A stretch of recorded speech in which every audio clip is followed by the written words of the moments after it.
Well, hello again, everyone, and welcome to our latest webcast that we're bringing you from Travel Weekly. I can't tell you how excited I am. This is a first. I'm joined from Antarctica. This is Peter Shanks, Managing Director, UK and Ireland of Silversea. I can't believe it, Peter. How is it? Lucy, it's very emotional. We're at the bottom of the world. I mean, just speechless. The peace, the tranquility, the ice. It's indescribable, but it's wonderful to see everybody live from Antarctica. Well, I've seen a few of your little updates, which you've been putting on social, but I was so keen to get you on because this is absolutely remarkable. You've crossed Drake's Passage, and then I think you were on land, weren't you? I think you saw seals and penguins. Tell us about it. Yeah, we landed on the Shetland Islands yesterday, but today we've set foot on the mainland in Nico Bay. You know, we make tracks for everyone to walk up and down. The penguins take over the tracks. It's just, in case I lose you in this interview, I just have to get across the magic of this place and to all our travel agent partners. I mean, oh my goodness, I've traveled to many places around the world, but nothing like this, Lucy. Nothing at all. Oh, well, it's amazing. So just for people who don't know, I mean, you're wrapped up really warm, I think, in some Silversea clothing. It looks cold. Is it cold? It's about -2, so it's not too bad. We've got a lot of snow this morning and a lot of ice surrounding the ship. But it's not too bad as long as we provide everybody with a beautiful Silversea parka and boots, so you're fairly warm. Okay. And the Zodiacs are brilliantly operated by our guys, so it's remarkable. And hopefully in the next 24 hours, we're going to christen the ship on the ice, Lucy. Imagine christening a ship on the ice in Antarctica. I hope to send you some pictures. Oh, well, we'll definitely print them in Travel Weekly. We'd love to see them. So just remind people then, this is Silver Endeavour. This is your new ship, the one that you acquired from Crystal. But what's it like? It's beautiful. I mean, congratulations to Crystal. But once we make it Silver Endeavour, it's even more special. 200 guests. We came through the Drake Passage, about 6-meter waves. The ship did really well. Everyone was still up and about. We didn't lose anyone back to their cabins. It's a luxurious ship. But now it's interesting. Now that we're in Antarctica, it's not the ship that matters. It's Antarctica that matters. And to have all the facilities here on the ship, and you know, you can even go to the spa and have it sit in the steam room after you've been ashore if you want. But it's funny. It's that juxtaposition between exploring the world and doing it in luxury. And now I'm experiencing that for the first time. And just to stand, you know, here, there's no one else around. It's just us at the bottom of the world. It's fantastic. Peter, where are you now? Are you on your balcony? Is this how close you are to all that ice? Is that literally on the balcony of your cabin? So I'm on my balcony, and we're just going back inland. You may be able to see in the distance there the penguin colony, the mark on the hill, and you've got the Zodiacs are bringing our guests back right as we speak, and we're just surrounded by ice.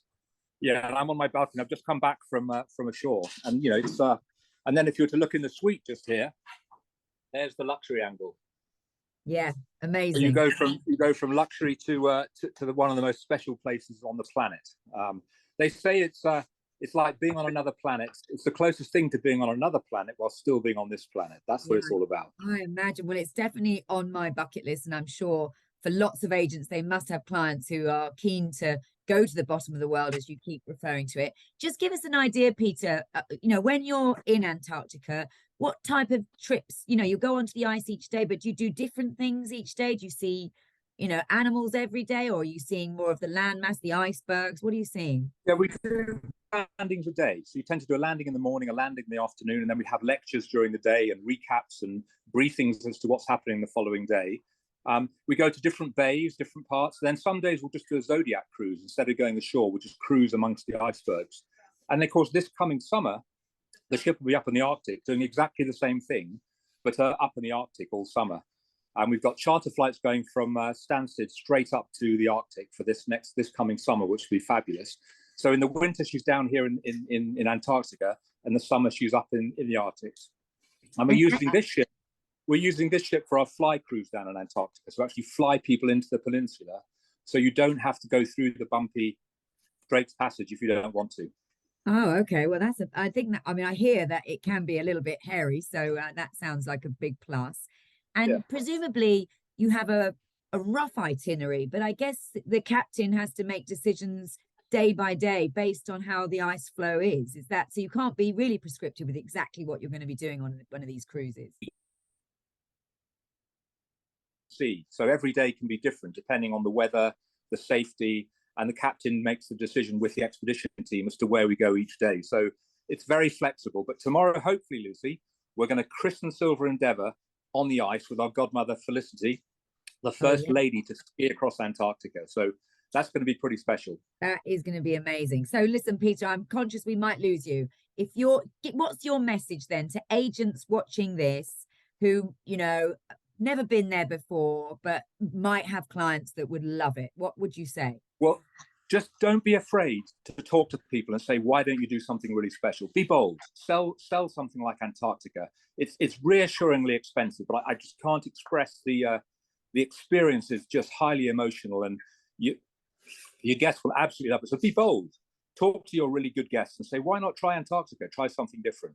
I mean, Peter, you were emotional in the Galapagos. That was, you know, the last one that we, you know, got you completely, you know, moved and emotional. So is it like that in the same sort of, you know, what are the, I know it's not the same in terms of the trip, but I mean, is it that kind of feeling that you get that you're somewhere totally amazing? Yes, the operation is similar with the Zodiacs, but I don't know. It's just this incredible planet of ours. Yes, we've all watched David Attenborough on television, but this morning to be standing amongst penguins and having to get out of the way as one waddled past me, it's just a lifetime fantastic experience. So yeah, be bold. Ask your better off clients, why not go to Antarctica? And you might be surprised and they won't be disappointed. All right. Well, listen, what an amazing message. I'm so excited that we managed to make this work. We wish you Lucy, all the best. I've done a few Zoom calls with you, but I don't think anyone can top you and I talking live from Antarctica. That's pretty cool. It is very cool in both senses of the word. Thank you so much for sparing the time. We wish you luck for the naming. Please send us pictures. We'd love to see them, and have a fabulous time. I'm so jealous. Yeah, I'll leave you with a beautiful sight. Thanks very much. Cheers. Okay, bye.